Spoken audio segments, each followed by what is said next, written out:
He's at the helm of the world's most influential intergovernmental think tank.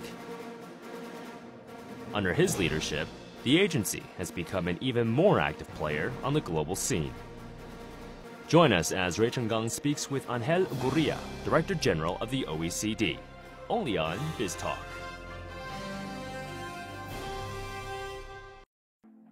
Founded in 1961 in Paris, the Organization for Economic Cooperation and Development is an intergovernmental agency with 34 member countries. It serves as a global forum for economic policy, as well as a think tank, providing analysis and advice to members and non-members alike. Russia has long been in pursuit of membership in the OECD, and it's reaching ever closer to that goal. Конечно, присоединение к ОЭСР – это новые стандарты, это дополнительный доступ к капиталу к нам в Россию. Вот, это лучшие стандарты для бизнеса, поэтому мы в этом заинтересованы. И если у нас получится сделать это там, не в 2015, а в 2014, без каких-либо серьезных там, изменений для нашего законодательства, мы это будем делать. Russia's economy relies heavily on the energy sector, which contributes around half of the country's fiscal budget, a fifth of its GDP growth, and 2/3 of its exports. The unbalanced Russian economic structure serves as a major growth boost during boom years, but risks triggering a crisis in less favorable ones.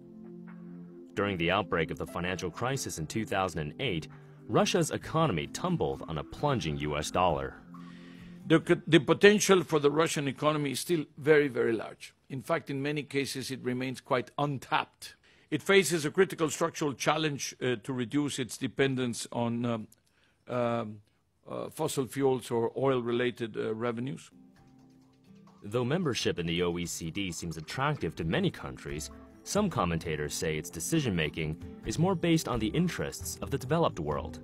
Underrepresentation of emerging market economies is reflected in the membership structure. Only 6 out of 34 OECD members are developing countries. That some media hailed as the rich man's club. Well, I think it's a misnomer, and just the fact that there's a Mexican running the OECD is a very good example of the fact that we're not the rich man's club. We are the club of best practices. This is the way Michelle Bachelet, the former president of Chile, used to characterize the OECD. Chile is, of course, now a member. Now, the Russians asked for accession, and since 2007, the members decided that 5 countries were on the accession path. 4 of them have already become full members, and now Russia is the 5th member. They're working hard. Maybe the target is conceivably maybe sometime around 2014 if things continue to move well.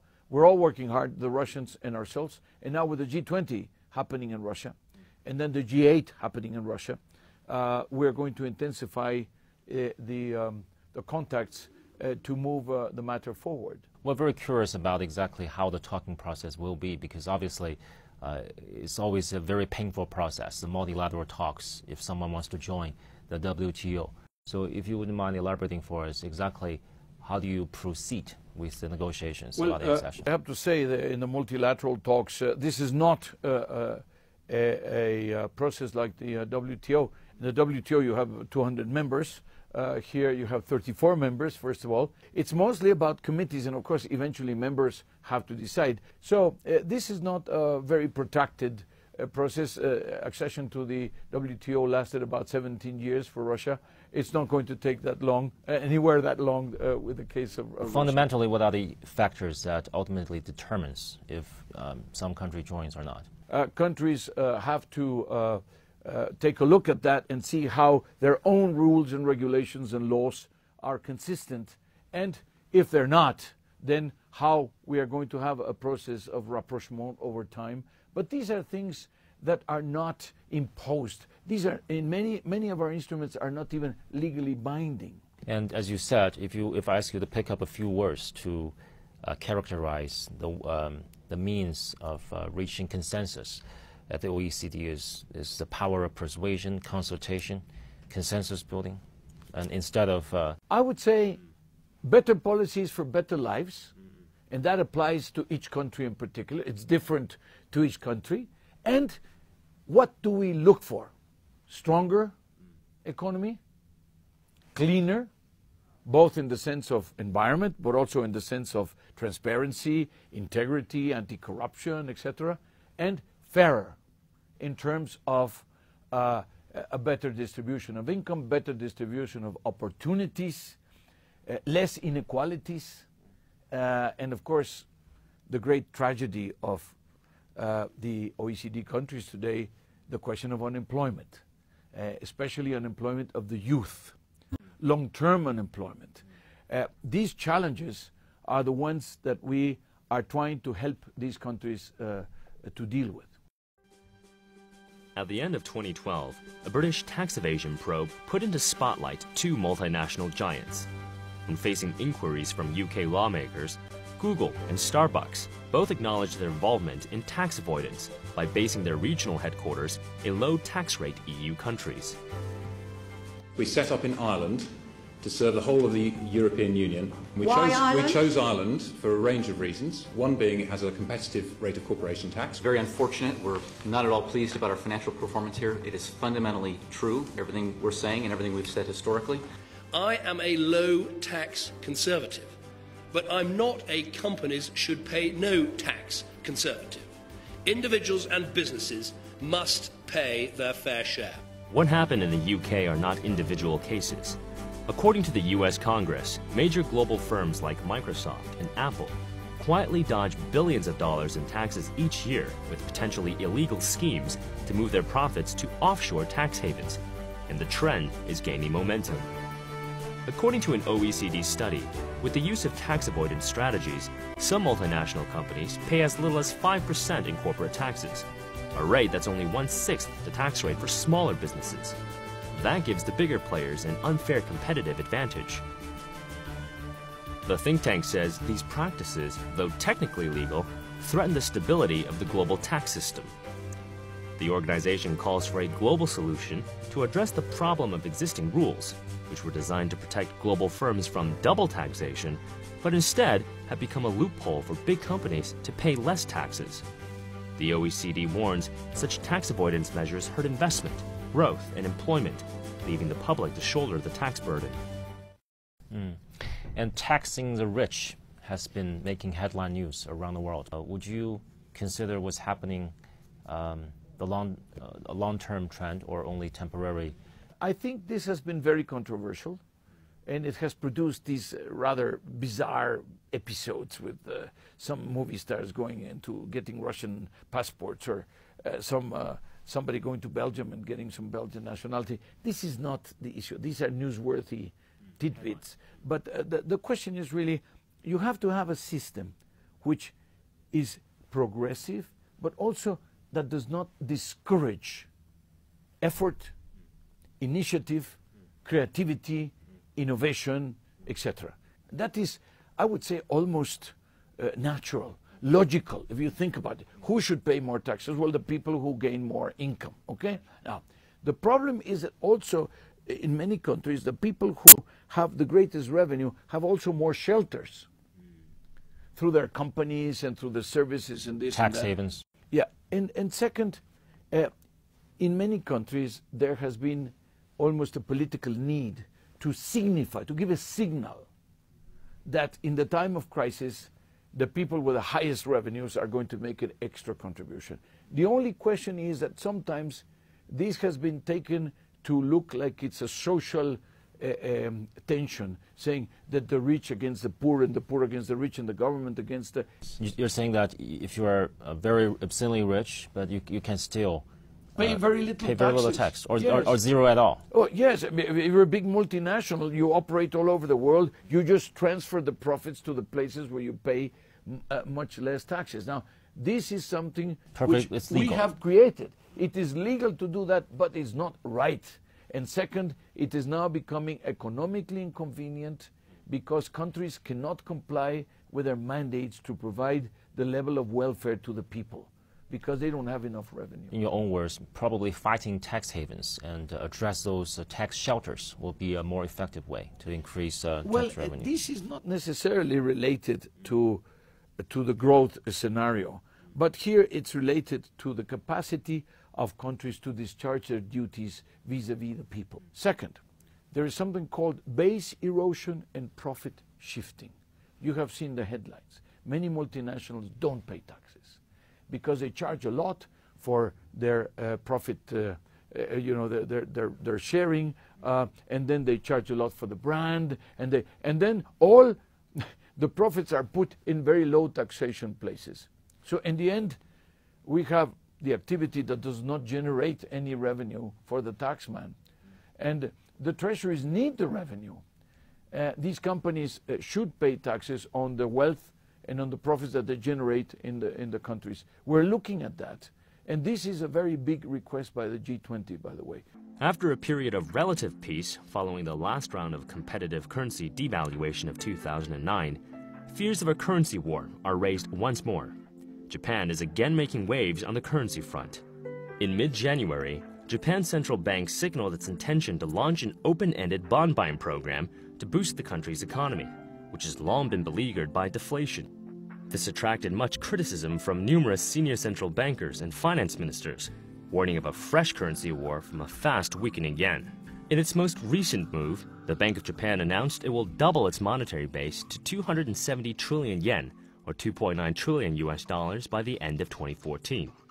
In the meantime, with the U.S. Federal Reserve's QE3 and the ECB's liquidity injection programs in place, other countries are not just sitting idly by. Fearing weaker currencies and stronger local units hurting their exports, India, South Korea, Britain, and New Zealand moved or hinted to cut rates or devaluate their own currencies. All this have reinforced fears of a new currency war. Christine Lagarde, managing director of the International Monetary Fund, says these worries are unnecessary. Zero currency war, okay? That's very simple. I'd have to say it again. I'll be happy to repeat it as often as necessary. As the man at the helm of the OECD, what is Korea's view on this? Aren't you worried about this current trend of a global QE? Well, that's another matter. That has to do with monetary policy. We have run out of monetary policy room because interest rates are at zero or close to zero. Okay, so what are central banks doing now? They're buying debt. And they're buying debt for several purposes. They cannot bring the rate down below zero. There's a limited upside to this because once you do it once, you do it twice, then you get diminishing returns, okay? The central banks are the first ones to say, listen, I can only do so much. Governments, in the end, are the ones who have to take the medium and long-term structural decisions. I can do interest rates, I can deal with the currency, but I cannot deal with the fundamentals of the economies. Only the authorities and governments can do that. But you're not worried that there are any near-term downsides of this global printing bills campaign? I would say that the last thing that takes away my sleep these days is inflation. That is not in my concerns. It is one should always keep inflation under control. But today, the danger is that we could move into deflation. Like Japan has been flirting with deflation for more than 10 years. That's a scenario that we should, scare away. That is not the great problem that I see today. I see the opposite problem. We should go for growth. Previously overstated. According to a new calculation based on a method developed by the OECD and the World Trade Organization, America's 2009 trade deficit with China was actually $45 billion less than previously reported. The new method tracks the entire supply chain and identifies the value created at each segment of the supply chain. Known as the value-added approach, this new calculation challenges the conventional wisdom, which includes the price of a finished product in the country's gross export figures, while ignoring the value-added contribution from other countries and regions further up on the supply chain. The OECD says this new method is aimed at presenting a truer picture of underlying trade flows in an age of made in the world. The agency also hopes it could alleviate some protectionist pressures, as in an interconnected world, raising barriers to imports could well mean hurting a country's own exporters and its competitiveness. Some analysts say, with the new method, the U.S. trade imbalance with China could be seen as an imbalance with the entire world. We're also aware of a new calculating system when it comes to global trade that OECD jointly introduced with the WTO, which is very interesting because when you calculate the trade surplus between China and U.S., this new method will instantly bring down the total number. The surplus of China with the U.S., if you calculate the trade in value-added terms, is reduced by 25%. Exactly. And also, the whole thing changes. For example, exports of cars from Germany, 30 or 40% are content is coming from elsewhere, not from Germany. Countries like UK, US, Germany, France, Italy, the more sophisticated producers, we normally say, oh, services are about 25%. Well, in value-added terms, services are about 50% of the content of what they export. Canada, Brazil, Australia, all so worried about China. Well, they think they trade with China, but their trade with China is smaller in value-added. Right. Those things are going back to the United States and to Europe. So they trade a lot more with Europe and the United States in value-added terms, except they're not aware of it. So what we are doing is creating a new map of trade in the world, which hopefully will lead us to greater support for an open trading system. And do you think in the long run this new method will replace the old way of calculating the total amount? At least we should have a very great awareness of the alternative numbers. For some time, we're going to be living with maybe the two. The ultimate idea would be to go for value-added accounting. It needs massive number crunching, national accounts and export-import tables, etc., matrices, because it also needs sector by sector, not only country by country. Right. But we're getting there.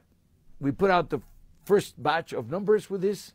We're going to put out more in our ministerial council meeting in May, and we're going to report also to the G20 in St. Petersburg in September. Has any American government official or trade official reacted to these modified numbers? Oh yes, we have very, I think, very enthusiastic support from China certainly, but also from Europe, from the United States, from practically every member, not only of the OECD, but we're doing this also in hand in hand with WTO.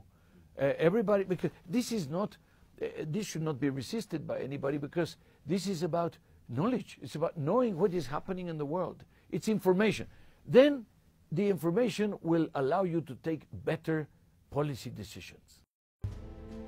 Born in May 1950 in Tampico, Mexico, Angel Gurria was fond of learning foreign languages during his student years. He started his public servant career at the age of 18, when he worked as a translator for Mexico's Federal Electricity Commission.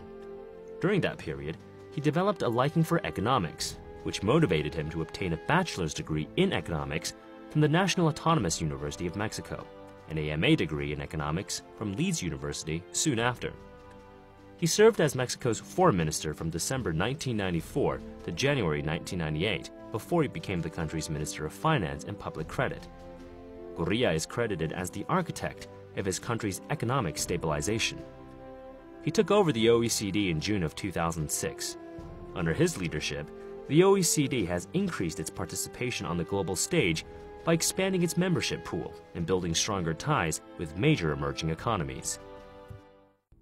The last time I had the privilege of meeting you was in Mexico during the G20 summit, and your colleague, Mr. Pascal Lamy, the outgoing WTO Director General, Secretary General, told me that he has never felt so lost when it comes to the world's future growth in his entire career, that he has never been so confused or felt so difficult to reach consensus among when world leaders. Pascal tells you that that he's seeking for answers, that's very meaningful, because Pascal is a man who normally has a few answers under his belt. But today and yesterday we were in some panels with Pascal, he's going to be presiding over this meeting in Bali. And now he's saying, let's go for trade facilitation. We calculate at the OECD that if the trade facilitation negotiations that are happening now in the WTO actually become successful,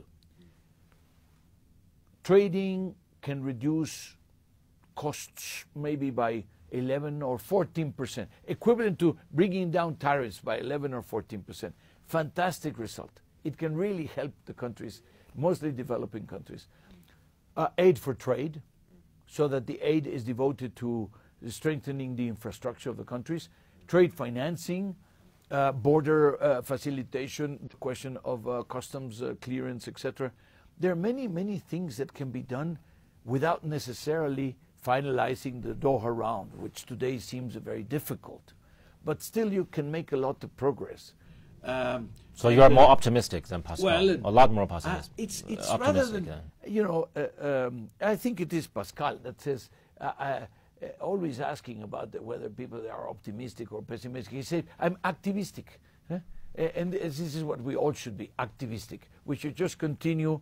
If we see something is worthwhile, if we see something that we know, the numbers suggest to you that facilitation of trade do not hurt anybody, do not cost anybody, they just produce good results. Why shouldn't we go for it, you know? We were informed that you once said one of the biggest regrets in your career is you did not have a chance to run for the presidency of your home country, to serve your own country.